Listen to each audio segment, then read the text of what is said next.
어떤 교회에서 한 성도님께서 예배를 마치고 목사님께 이렇게 질문했다고 합니다. 왜 목사님들은 돈 문제에 대해서 가르치지 않습니까? 그런데 그 목사님께서 이렇게 말했다고 합니다. 성경적인 재물관에 대해서 1년에 꼭 두세 번씩 가르치는데 무슨 말씀하십니까? 그런데 성도가 이렇게 대답했다고 합니다. 저희들은 아침에 눈을 뜨면 어떻게 하면 돈을 더 벌 수 있을까 하는 생각으로 일어나고 하루 종일 한 푼이라도 더 벌기 위해서 뛰어다니는데요. 그만큼 돈 문제가 우리 모든 그리스도인들에게 삶에서 가장 중요하고 실질적이다라고 하는 것입니다. 그런데 목사님들은 왜 이 실제적인 주제에 대해서 도움이 되는 가르침을 주지 않고 맨날 공허한 소리만 하십니까? 여러분, 이 대화를 통해서 이 성도님의 하고자 하는 그런 말에 여러분 동의하십니까? 그리스도인의 삶에서 이 경제라고 하는 부분이, 경제활동이 차지하는 비중이 얼마나 크고 중요한지 이것은 우리가 피할 수 없는 사실인 것 같습니다. 그래서 저희 담임 목사님께서 성도들의 삶에 가장 중요한 것 중에 하나인 돈에 대해서 가르쳐야 한다고 계속적으로 이렇게 말씀하시고, 재정의 청지기 직분 시리즈를 이 수요 설교 주제로 우리 부목사님들이 돌아가면서 다루고 있습니다. 할렐루야. 오늘 말씀을 잘 들으시면 이 제목대로 재정의 복이 우리 성도님의 삶에 저절로 따라오게 되는 역사가 있을 줄 믿습니다. 아멘 하시는 분에게 있을 줄 믿습니다. 아멘. 오늘 말씀에서 먼저 그리스도인이 가져야 하는 이 재물관에 대해서 이 크게 두 가지 입장이 있습니다. 그것을 소개하겠습니다. 그리고 어떻게 하면 이 재정의 복이 따라오는 인생이 될 수 있는지를 말씀드리도록 하겠습니다. 여러분 기대되십니까? 아멘. 여러분께 질문 드리겠습니다. 돈이라고 하는 것은 돈을 제가 가져왔으면 좋았을 텐데, 돈이라고 하는 것은 뒤에 잘 보입니까? 만악의 근원인가 아니면 하나님 주시는 번영의 복인가? 여러분은 뭐라고 생각하십니까? 네, 번영의 복이라고 생각하시는 분. 네, 좋습니다. 만악의 근원이라고 생각하시는 분. 저희는 입장이 정리가 된 것 같습니다. 할렐루야. 돈을 이 만악의 근원으로 보는 입장은 이런 거죠. 그리스도인들은 청빈한 삶을 추구해야 한다. 그것이 성경적이다라고 말합니다. 많이 돈을 벌어도 그걸 다 마음껏 써서는 안 된다라고 하는 입장이고요. 그래서 절제하고 검소한 삶을 살아야 한다라고 말합니다. 부를 추구하는 것, 그 욕구 자체가 어떤 타락한 욕망이라고 하는 금욕주의적인 성향을 나타냅니다. 또 다른 한편으로 저희 교회 많이 계신 청부론이라고 하는 입장이 있습니다. 부자가 되는 것은 하나님 주신 번영의 축복이라는 것이고요. 그래서 하나님께 11조 드리고 또 이웃을 위해서 이것을 헌금으로 떼어놓고 그 외에는 자신이 마음껏 사용해도 된다고 하는 입장입니다. 부를 누리는 것은 아무나 누릴 수 있는 것이 아니라 지혜와 은사가 필요한 일이다. 그리고 부를 얻지 못하고 가난에 처하는 것은 어떤 능력 경쟁에서 밀려나기 때문이다 라고 주장을 합니다. 이 생각이 또 자칫 또 이제 위험한 그 영역 접점은 그 적극적인 사고의 힘이라든지 긍정의 힘이라고 하는 그런 빈센트 필, 조엘 오스틴 이런 분들의 이 신학과 또 입장과 약간 맥이 연결될 수도 있는 그 위험이 있다. 어떤 사람이 이렇게 또 평가하기도 합니다. 네, 그렇습니다. 그래서 이 두 가지가 다 있는데요. 크리스천으로서 돈에 대해서 어떤 입장이 옳을까요? 각자 믿는 바대로 행하면 될까요? 이것은 제가 마지막 부분에 정리하도록 하겠습니다. 우리 복음주의 신학자로 유명한 그 웨인 그루뎀 박사는 돈의 속성을 이해하는 데 도움을 주는 이런 말을 했습니다. 우리 화면을 한번 보여주시고요. 돈은 기본적으로 선하며 인류 발전을 위한 훌륭한 발명품이자 유용한 도구다라고 말했습니다. 돈에 대해서 잠깐 설명드리면 돈의 기본 기능은 교환의 매개물입니다. 돈이 없을 때는 우리 다음 장 보시면 물물교환 시대였죠. 그래서 사진을 보시면 이제 생선을 가지고 있고 나는 호미를 원해. 그리고 다른 사람은 곡식을 가지고 있으면서 나는 의복을 원하는, 이런 사람들이 만나면은 서로가 가지고 있어도 교환이 안 됩니다. 서로가 서로의 필요를 정확하게 채워줄 때에만 교환이 일어날 수 있는데 그 과정이 상당히 복잡하고 비효율적입니다. 심지어 생선과 곡식 서로 바꾼다고 해도 생선 한 마리에 곡식 얼마큼을 바꿔야 되는지 그것이 또 복잡한 일이죠. 근데 오른쪽 그림을 보시면 돈이 이제 중간에 매개체가 돼서 화폐죠. 인류가 아주 편리하게 필요한 것을 서로 바꿀 수 있도록 이렇게 유용한 도구로 이제 개발된 것입니다. 그래서 돈은 공정한 교환이 일어나게 하고 시장에서 덜 낭비적인 교환이 이루어지게 한다. 따라서 돈은 인간이 자발적으로 상품과 서비스를 교환할 수 있게 만들어서 이 사회가 세상이 발전하도록 견인하는 데 중요한 역할을 한다라고 그렇게 말했습니다. 그런 측면에서 본다면 우리 그리스도인들에게 돈은 어떤 기피해야 할 대상이 아니라 하나님을 영화롭게 할 수 있는 유용한 도구로 볼 수 있습니다. 첫째로 돈을 소유함으로 다른 사람에게 의존하지 않고 다른 사람의 필요와 또 다른 사람의 부족함을 채워줄 수 있기 때문에, 여러분 아멘이시죠? 또 두 번째로 영혼 구원 사역을 위해서 헌금해서 또 이것을 유용하게 하나님을 위해서 귀하게 사용할 수 있기 때문에 우리는 이 돈이라는 도구를 통해서 하나님께 영화롭게 할 수 있습니다. 그런데 돈이 편리함과 유용함만 주는 것이 아닙니다. 역시 돈을 소유함으로 죄의 유혹에 빠질 수 있는 위험성도 분명히 있습니다. 디모데전서 6장 10절 말씀입니다. 함께 읽어보겠습니다. 시작. 돈을 사랑함이 일만하게 뿌리가 되나니 이것을 탐내는 자들은 미혹을 받아 믿음에서 떠나 많은 근심으로써 자기를 찔렀도다. 화폐로서 돈, 재물이라는 것은 선하지만은 돈을 사랑함, 재물을 사랑함은 악의 뿌리가 된다는 사실 우리는 깊이 기억해야 될 것입니다. 여러분, 돈을 사랑한다는 것이 무슨 의미일까요? 여러분, 돈을 사랑하십니까? 네, 우리 솔직하게 한번 톡 까놓고 한번 얘기하는 시간을 갖겠습니다. 자, 그러면 돈이 나는 싫다. 돈이 싫어하는 사람. 나는 돈이 싫습니다. 네, 아무도 손 안 드시는군요. 혹시 손 들었으면 이제 나가실 때 저한테 이제 돈 다 주고 가시라고 이렇게 말씀드리려고 했는데, 저는 돈이 너무 좋습니다. 심지어 돈이 있으면 마음에 평안이 생깁니다. 할렐루야. 반면에 이 통장에 잔고가 없으면 막 불안하고 초조해집니다. 여러분, 돈에 여유가 있으면 얼마나 좋습니까? 그런 면에서 저는 솔직하게 고백하겠습니다. 저는 돈을 사랑합니다. 네. 네, 저는 목사로서 돈을 사랑합니다. 그런데 이제 이것은 있습니다. 우리 사진 보시고 보십시오. 이게 사람이랑 돈 이렇게 딱 돼 있는데요. 이렇게 한번 질문해 본다면 저는 이렇게 얘기할 수 있습니다. 돈을 사랑하지만 제 사랑하는 가족보다 더 사랑합니까? 라고 물어보면 저는 분명히 아닙니다. 저는 가족이 더 소중하고 돈이 뭐 수백억 있어도 가족과 바꿀 수가 없습니다. 아멘. 또 하나님과 돈, 그래서 하나님을 대신해서 내가 수천억을 받는다. 그래도 저는 돈보다 하나님이 더 좋습니다. 하나님을 더 사랑합니다. 저를 위해서 십자가에 지신 예수 그리스도, 그분의 생명과 값어치와는 아무것도 비교할 수가 없는 것이죠. 그 하나님께서 나에게 맡기신 그 사명과 그 부르심을 거절하면서까지 돈을 사랑하지는 않습니다. 그래서 돈의 사랑함이 만악의 뿌리가 된다는 것은 이 우선순위가 잘못될 때 문제가 되는 것입니다. 돈은 인생에서 많은 것을 할 수 있게 하는 유용한 자원입니다. 이것으로 자신을 편하게 살 수 있고 하나님과 이웃을 위한 선한 도구로 사용할 수 있습니다. 그런데 이 도구가 주는 편리함 때문에 그 편리함을 추구하기 위해서 돈을 목적으로 살아가면 어떻게 됩니까? 그것은 돈을 사랑하는 사람이 되는 것입니다. 더 나아가면 돈을 하나님 대신 신으로 모시고 사는 사람이 되는 것입니다. 마태복음 6장 24절에 이렇게 말씀합니다. 너희가 하나님과 재물을 겸하여 섬기지 못하느니라. 그래서 돈을 사랑하고 돈을 목적으로 삼기 때문에 어떻게 됩니까? 만몬이라고 하는 인격이 붙는 것입니다. 돈에. 사랑하는 여러분, 돈 자체를 목적으로 따라 살지 마시기 바랍니다.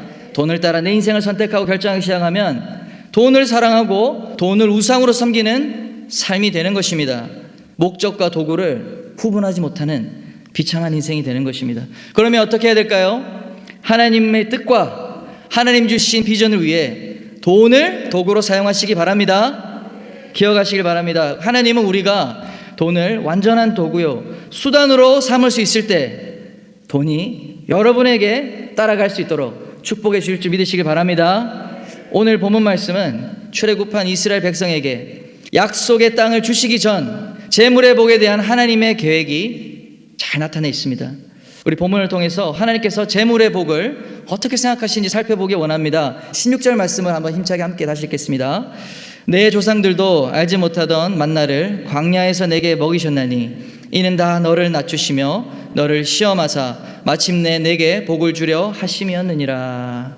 첫 번째는 재물의 복을 주시기 위해 훈련하신다는 것입니다. 하나님께서 이스라엘 백성을 광야에서 40년 동안 훈련한 이유를 지금 말씀하고 계십니다. 40년 광야 얼마나 힘든 시간입니까? 농사를 못 짓는데 어떻게 200만 명이나 되는 인구가 몰려다니면서 생존할 수 있습니까? 하나님은 하늘에서 만나라고 하는 기적의 음식을 주셨습니다. 또한 단백질이 부족하다고 해서 하늘의 메추라기 떼를 몰고 오셔서 고기 음식도 주셨습니다. 그런데 이 시간을 통해서 하나님은 잉여 재산을 쌓을 수 없도록, 재산을 저축할 수 없도록 의도적으로 막으셨습니다.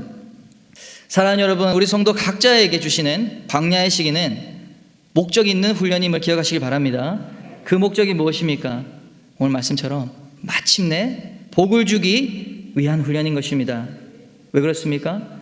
준비되지 않은 상태에서, 훈련되지 않은 상태에서 복을 주면 그 복이 오히려 화를 불러일으킬까 염려하셨기 때문입니다.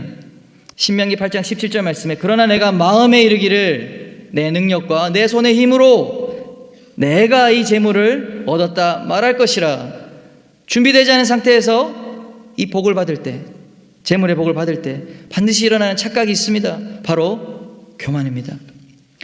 하나님이 은혜를 주신 것인데 내 능력, 내 손의 힘으로 내가 이 재물을 얻었다 라고 말한다는 것입니다.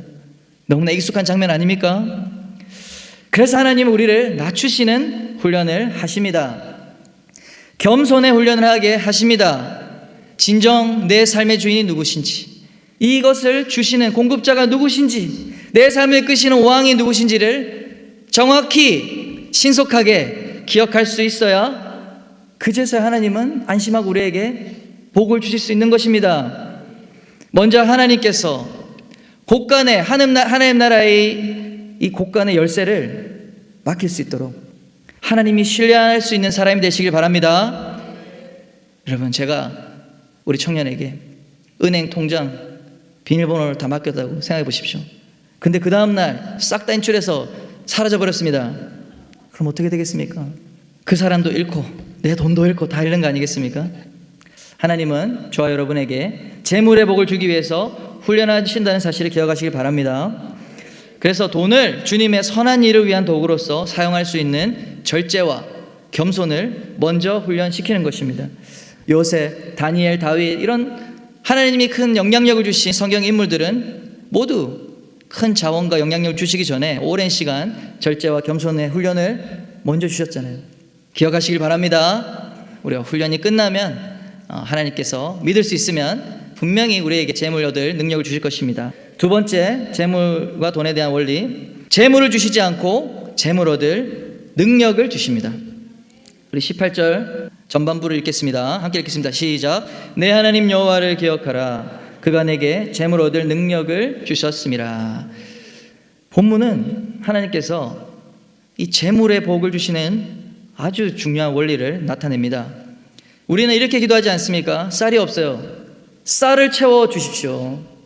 돈이 없어요. 은행 잔고가 없어요. 은행 잔고를 채워 주십시오. 여러분, 이렇게 기도해서 안 되는 겁니다. 이렇게 기도하면 안 돼요. 하나님께서 우리를 축복하시는 방법은 능력을 주시는 것입니다.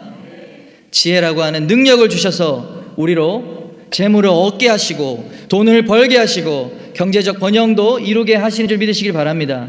재물을 벌고 관리할 수 있는 지혜, 아이디어, 담력, 도움의 능력은 하나님께서 주시는 축복인 줄 믿으시길 바랍니다. 이 멘트는 3주 전에 우리 담임 목사님께서 주일 설교 때 하신 그 말씀인데 제가 허락 없이 무단으로 인용을 했습니다.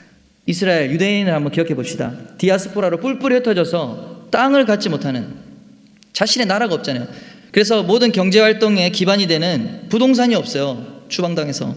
그런데 어떻게 전 세계 경제력을 쥐는 민족이 될 수 있었습니까? 유대인은 이 교육법으로 유명하잖아요. 자녀 교육법. 성경을 사랑했던 조상들의 지혜를 자손들에게 잘 교육하는 비결을 가지고 있습니다.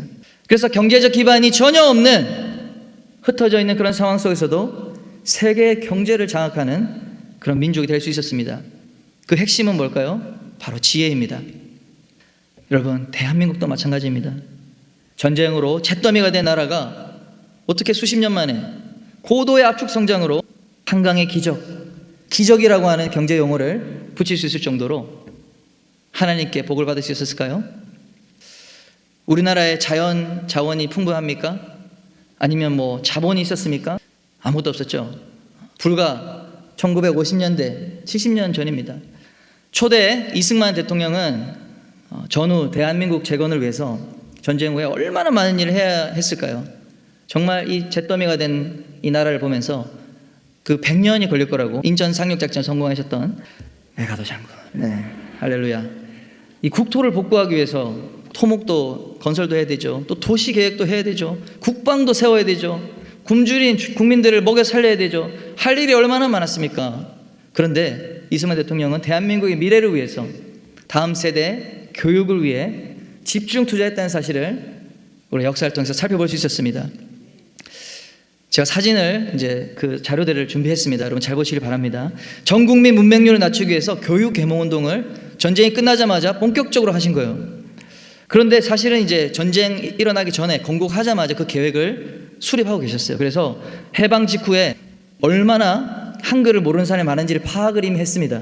문맹률이 약 78%. 인구의 대다수가 한글을 읽고 쓰는 것을 할 줄 몰랐어요. 그런데 놀랍게도 1960년 전쟁 끝나고 약 7년 후에 문맹률이 22%로 줄었습니다. 놀라운 일이죠. 그리고 중학교 숫자가 약 11배가 늘었습니다. 학교 수가, 학생 수도 10배 이상. 어떻게 해방 후 15년 만에 이렇게 많은 성과를 낼 수 있었을까요? 우리 다음 장 보시면 대한민국 이제 건국했을 때 재헌 헌법을 먼저 세웠습니다. 그 헌법에 의무 교육 조항을 넣었습니다. 그래서 1950년부터 초등 의무 교육을 시행했습니다. 법을 이렇게 넣었고요. 법만 넣은 게 아니라 법을 시행하기 위해서, 실제로 이루기 위해서 아주 다양한 노력을 했다는 것을 알 수 있습니다. 우리 다음 장 보여주시면 1953년 전쟁 끝나자마자 문맹국민 완전 퇴치 계획, 이걸 딱 써가지고 전국에다가, 아니 당장 배고파서 이렇게 전쟁 끝나고 완전히 멀어졌는데 얼마나 뛰어난 지도자인지 모릅니다.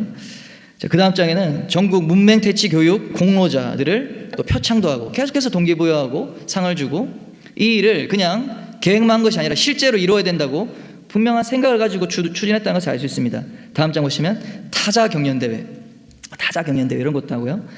또 다음 장 보시면 대학생 농촌 문맹 퇴치 계명운동 1962년입니다. 그리고 그 다음 장 보시면 이 전쟁 중인데요. 지금 6.25 전쟁 중입니다. 1952년 건물이 없는데도 아이들이 이렇게 공부를 하고 있어요. 전쟁 전에 이미 초등교육이 선포되고 시작됐다는 것을 알 수 있죠. 빠른 시간에 대한민국이 경제적인 번영과 발전을 이룰 수 있었던 비결은 바로 교육에 있었습니다. 대한민국의 이 선각자가 교육에 이토록 열정을 했다는 사실이 정말 기적같이 느껴지지 않습니까? 하나님께서는 재물의 복을 그냥 하늘에서 뚝 떨어뜨려 주시는 것이 아닙니다. 전쟁으로 황폐해진 이 나라에 하나님의 뜻을 위해 우리를 사용해달라고 정말 눈물로 간절히 기도했던 우리 크리스천, 우리 믿음의 선조들의 기도를 들으시고 하나님께서 재물 얻을 능력을 교육을 통해 주신 줄 믿으시기 바랍니다. 하나님 우리에게 재물 얻을 능력을 주십니다. 그 능력은 하나님의 지혜에 있는 것입니다. 너희 중에 누구든지 지혜가 부족하거든 모든 사람에게 후히 주시고 꾸짖지 아니하시는 하나님께 구하라 그리하면 주시리라. 야고보 사도가 이렇게 말하고 있습니다. 여러분 능력을 구합시다. 하나님의 지혜의 창고 속에 접속합시다. 우리 자녀 세대가 재물 얻는 원리도 똑같습니다. 대박을 구하지 마십시오. 대박이 나타날 것이다. 대박이 짠할 것이다. 그리고 잘못된 생각이죠. 교육입니다. 그러므로 자녀 세대를 하나님 말씀으로 잘 가르칩시다. 좋은 교육을 제공합시다. 저는 기쁨의 교회가 우리 다음 세대를 영혼육 전인적으로 잘 교육할 수 있기를 축원합니다. 저도 그래서 기쁨의 교회에 와서 재물 얻을 능력을 위해서 공부하고 있어요. 지금 할렐루야. 함께 공부합시다. 아멘. 우리 세 번째, 하나님의 언약을 이루기 위해 재물을 주십니다. 우리 18절 후반절을 읽어보겠습니다. 시작. 이같이 하심은 내 조상들에게 맹세하신 언약을 오늘과 같이 이루려 하심이니라. 아멘. 오늘의 이제 핵심 포인트입니다. 지금까지는 재물의 복을 주시는 어떤 조건, 컨디션을 이야기했는데요. 재물 주시는 목적이 나옵니다. 하나님은 왜 복을 주실까요? 이스라엘이 풍부하게 살고 행복하게 잘 사는 것이 축복의 목적이었을까요? 맞습니까? 아닙니다. 똑같이 우리에게 적용해 보면 하나님은 우리에게 풍부하고 더 행복하고 잘 살라고 그 목적을 위해서 복을 약속하시겠습니까? 아니죠. 그 목적을 잘 살펴봐야 됩니다. 그럼 목적이 무엇일까요? 우리 말씀 있는 그대로 하나님의 언약을 이루도록, 할렐루야, 하나님의 언약을 이루도록 재물 얻을 능력을 주신다는 것입니다. 하나님의 언약이 무엇입니까? 그것은 하나님이 성취하시는 하나님의 뜻입니다. 먼저 수천 년 전에 우리 믿음의 조상들에게 먼저 약속하시고 그것을 하나님 아버지께서는 이루어 가고 계시는 하나님의 비전, 하나님의 꿈이 바로 하나님의 언약입니다. 가장 먼저 믿음의 조상인 아브라함에게 주신 언약입니다. 아브라함의 언약은 창세기 12장 2절 3절에 나오죠. 내가 너로 큰 민족을 이루고 내게 복을 주어 내 이름을 창대하게 하리니 너는 복이 될지라. 3절에 후반에 땅의 모든 족속이 너로 말미암아 복을 얻을 것이라 하신지라. 땅의 모든 족속이, 그러니까 복을 줘서 이름을 창대하게 할 것인데 그 목적과 이유가 무엇이라고요? 아브라함 너를 위해서 너가 잘 먹고 잘 되라고? 물론 잘 되죠. 근데 그 목적은 땅의 모든 족속이 너로 말미암아 복을 얻게 되라고. 그것이 하나님의 언약입니다. 두 번째로 주신 언약은 바로 신의 산 모세 언약입니다. 출애굽기 19장 5절 6절에 있습니다. 세계가 다 내게 속하였나니 너희가 내 말을 잘 듣고 내 언약을 지키면 너희는 모든 민족 중에서 내 소유가 되겠고 너희가 내게 대하여 제사장 나라가 되며 땅의 모든 족속을 하나님께 인도하는 제사장 나라가 될 것이라는 언약인 것이죠. 모든 민족, 세계를 향한 하나님의 이 구원의 복을, 축복을 이루는 데 쓰임받는 민족이 될 것이라는 것이 바로 제사장 나라가 될 것이라는 것의 의미입니다. 아멘. 그것을 위해서, 그 언약을 이루기 위해서 하나님은 재물의 복을 주신다는 것입니다. 다음은 다윗의 언약이죠. 다윗의 무엇입니까? 다윗의 후손을 통해 모든 민족, 족속을 위한 구원자, 메시아를 보내겠다 하시는 것이죠. 또 마지막 새 언약, 예수 그리스도의 피와 십자가로 우리를 용서하셔서 구원해 주신다는 것입니다. 이 새 언약으로 말미암아 예수님께서는 제자들에게 마지막 지상명령 주셨습니다. 마태복음 28장 19절 20절에 이렇게 말합니다. 그러므로 너희는 가서 모든 민족을 제자로 삼아. 할렐루야. 모든 민족을 향한 구원의 복을 전파하라. 제자 삼으라. 이것이 하나님이 우리를 통해서 이루고자 하는 언약인 줄 믿으시길 바랍니다. 이 언약을 하나님께서 이루고자 하나님 우리에게 재물 얻을 경제적 번영을 주신다. 이 언약을 성취하는 것과 관련이 있다는 사실입니다. 여러분 정리가 되셨습니까? 우리가 가난하기 때문에 좀 편하게 살거나 또는 우리 자신에게 목적이 아니라는 사실을 기억하셔야 됩니다.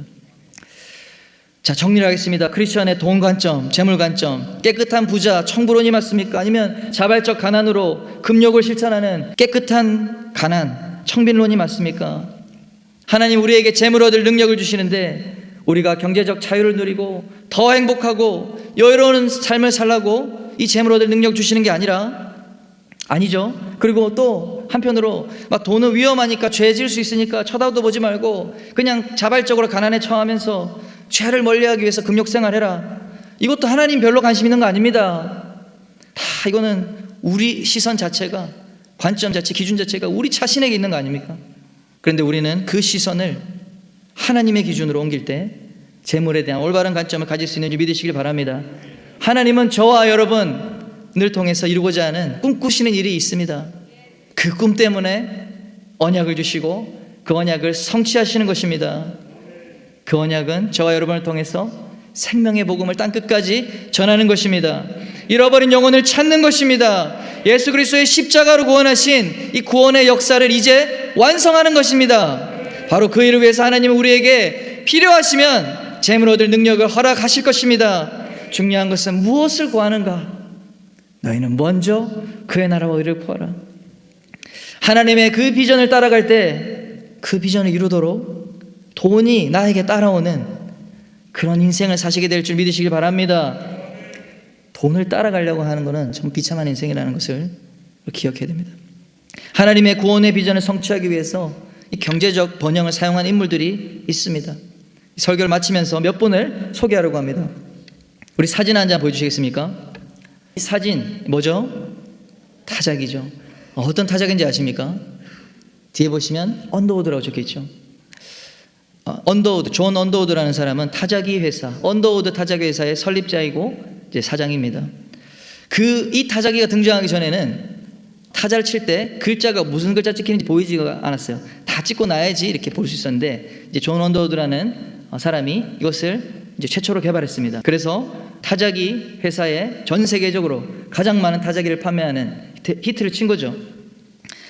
이 불편한 점을 개선했고 그래서 이 타자기로 이제 부자가 됐습니다. 혁신을 이룬 것입니다. 바로 이 사람이 누구냐? 한국의 우리 장로교 선교사 호레스 언더우드의 친형이었습니다. 우리 언더우드 선교사님 한국에 가장 강력하고 효과적이고 정말 많은 사역을 이룬 선교사님이시죠. 연세대학교, 근대학교를 대학을 지어서 우리 대한민국을 정말 근대화하는 데 큰 역할을 했고요. 또 의료 발전을 위해서 세브란스 병원, 근대 병원을 지어서 정말 많은 일들을 하지 않았습니까? 그의 위대한 사역, 우리 언더우드 선교사님이 정말 놀라운 사역을 많이 했어요. 그런데 그 위대한 사역 뒤에 사실은 그의 친형이 경제적인 서포트를 했다는 사실을 우리가 기억해야 됩니다. 세브란스 병원을 설립하는 기금, 연세대학교 학교 부지 20만 평을 구입하는 비용, 그 당시에 미화 5만 3천 불을 보냈다고 합니다.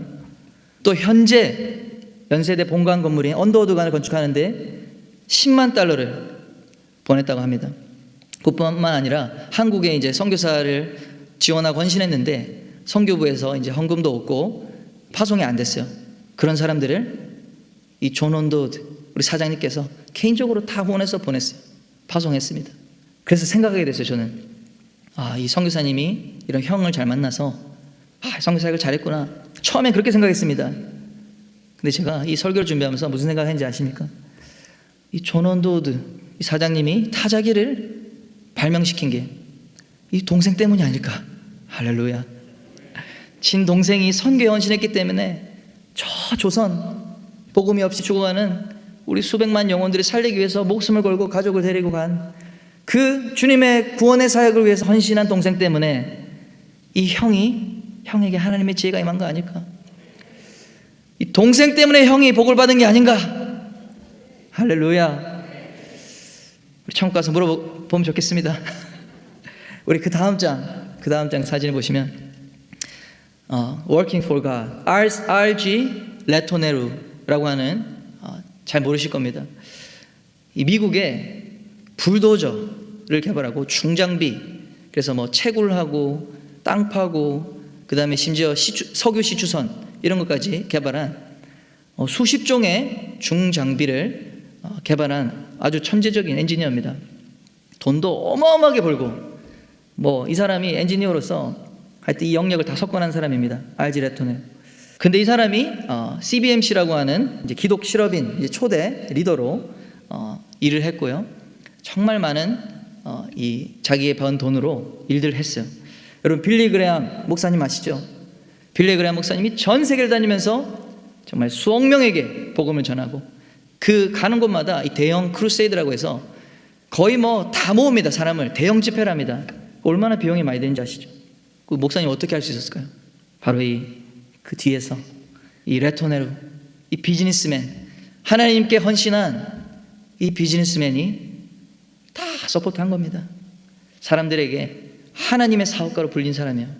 이 사람은 자신의 재정 원칙이 있습니다. 90% 자신의 개인 수입뿐만 아니라 회사 수입의 90%를 기독교 단체와 자선단체에 기부하고 나는 우리 회사와 우리는 10%만 가지고 산다. 그리고 그는 하나님이 나의 사업을 경영하신다라는 그런 모토를 가지고 평생을 산 것입니다. 아까 전에 그 사진을 보시면 그 무덤 비석인데요. 무덤의 비석이 아니라 그 사인입니다. 이 사람이 항상 자기 이름을 쓴 사인에 제일 밑에 오른쪽 보시면 MATT, MET 633 마태복음 6장 33절을 항상 쓴 겁니다. 너희는 먼저 그의 나라를 이루고 하라. 그러면 이 모든 것을 너에게 더하시리라. 그리고 자신의 이 무덤에도 보시면 비석에 딱 그 말씀이 적혀 있어요. 놀랍지 않습니까? 하나님 주신 이 축복, 경제적 부를 하나님 나라를 위해서 사용했던 위대한 믿음의 사람들입니다. 마지막으로 신들러 리스트라는 영화를 소개하고 마치려고 합니다. 이 영화는 유대인 홀로코스트 실화를 바탕으로 만든 유명한 영화이죠. 다 보셨죠? 독일의 사업가 오스카 신들러는 1939년에 나치 독일에게 점령당한 폴란드로 이주를 해서 사업을 기회를 엿보고요. 그래서 이 사람은 뭐 돈이라고 하면 뭐든지 하는 기회주의자였어요. 그래서 유대인이 박해를 받으니까 그 유대인이 경영하다가 문 닫은 그릇 공장을 거의 헐값에 인수를 하고 또 유대인들을 노예처럼 아주 값싼 노동력으로 이용을 해서 큰 돈을 벌게 됩니다. 그 일을 위해서 자신도 나치 당원이었고 이 군대 장교들에게 뇌물을 주고 그렇게 유대인들을 값싸게 사용할 수 있도록 그렇게 사업을 키운 아주 나쁜 사람이죠. 이 전쟁의 비참한 상황을 자신의 돈벌이의 기회로 만든 사람이었습니다. 그런데 그 와중에 자신의 양심이 걸렸습니다. 수많은 유대인들이 죽임당하는 것을 보고 비참하게 학대당하는 것을 보고 마음의 변화를 갖게 됐습니다. 그래서 1943년에 유대인 거주지가 본격적으로 폐쇄되고 이제 기차를 타고 사람들을 막 마구잡이로 이제 죽이는 그런 것을 다 보게 됐어요. 아우슈비츠로 끌려가는. 그래서 그때부터 마음이 바뀌어서 이 아우슈비츠로 사람들이 끌려가지 않도록 이 유대인들이 죽지 않도록 자신의 공장에 노동자로 취업시켜서 끌려가지 않는 사기 취업, 실제로 노동력이 필요한 게 아닌데 뇌물을 줘서 우리에게 이 정도 인원이 고용하는 식으로 해서 거기에 끌려가지 않게 한 겁니다. 그런 방식으로 유대인의 구출을 시작한 것입니다. 우리 영상을 준비했는데요. 영상을 보고 마치겠습니다. 그리고 이제 자신의 전 재산을 다 번 모든 돈을 다 써서 뇌물로 다 써서 자신이 데리고 올 수 있는 노동자를 다 모은 거예요. 근데 이제 전쟁이 끝나고 자기는 도망자가 되고 마지막 자기가 구출했던 이 유대인들과 작별 인사를 하는 장면입니다.